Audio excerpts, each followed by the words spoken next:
पत्नी किसकी छठी कहानी। बेताल 25वीं हिंदी कहानी। धर्मपुर नाम की एक नगरी थी। उसमें धर्मशील नाम का राजा राज करता था। उसके अंधक नाम का दीवान था। एक दिन दीवान ने कहा, महाराज एक मंदिर बनवाकर देवी को बिठाकर पूजा की जाए तो बड़ा पुण्य मिलेगा। राजा ने ऐसा ही किया। एक दिन देवी ने प्रसन्न होकर उससे वर मांगने को कहा। राजा के कोई संतान नहीं थी। उसने देवी से पुत्र मांगा।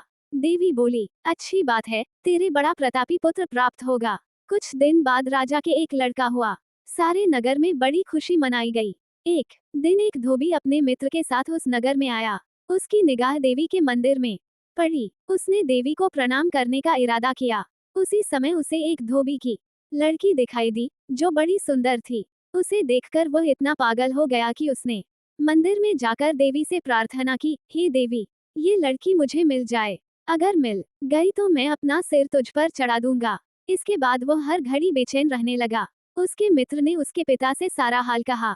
अपने बेटे की यह हालत देखकर वह लड़की के पिता के पास गया और उसके अनुरोध करने पर दोनों का विवाह हो गया। विवाह के कुछ दिन बाद लड़की के पिता यहाँ उत्सव हुआ। इसमें शामिल होने के लिए न्योता आया। मित्र को साथ लेकर दोनों चले। रास्ते में उसी देवी का मंदिर पड़ा तो लड़के को अपना वादा याद आ गया।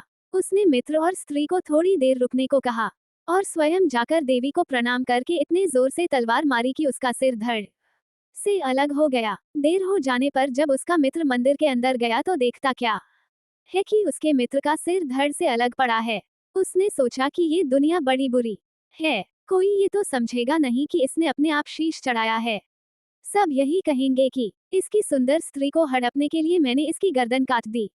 इससे कहीं मर जाना अच्छा है। ये सोच उसने तलवार लेकर अपनी गर्दन उड़ा दी। उधर बाहर खड़ी खड़ी स्त्री हैरान हो गई तो वह मंदिर के भीतर गई। देखकर चकित रह गई। सोचने लगी कि दुनिया कहेगी ये बुरी औरत होगी, इसलिए दोनों को मार आई। इस बदनामी से मर जाना अच्छा है। ये सोच उसने तलवार उठाए और जैसे ही गर्दन पर मारनी चाहिए कि देवी ने प्रकट होकर उसका हाथ पकड़ लिया और कहा, मैं तुझ पर प्रसन्न हूँ, जो चाहो सो मांगो। स्त्री बोली, हे देवी, इन दोनों को जिला दो। देवी ने कहा, अच्छा, तुम दोनों के सिर मिलाकर रख दो।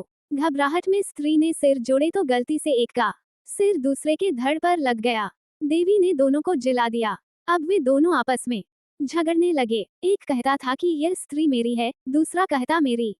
बेताल बोला, हे राजन, बताओ कि यह स्त्री किसकी हो। राजा ने कहा, नदियों में गंगा उत्तम है, पर्वतों में सुमेरु, वृक्षों में कल्प वृक्ष और अंगों में सिर। इसलिए शरीर पर पति का सिर लगा हो वही पति होना चाहिए। इतना सुनकर बेताल फिर पेड़ पर जा लटका।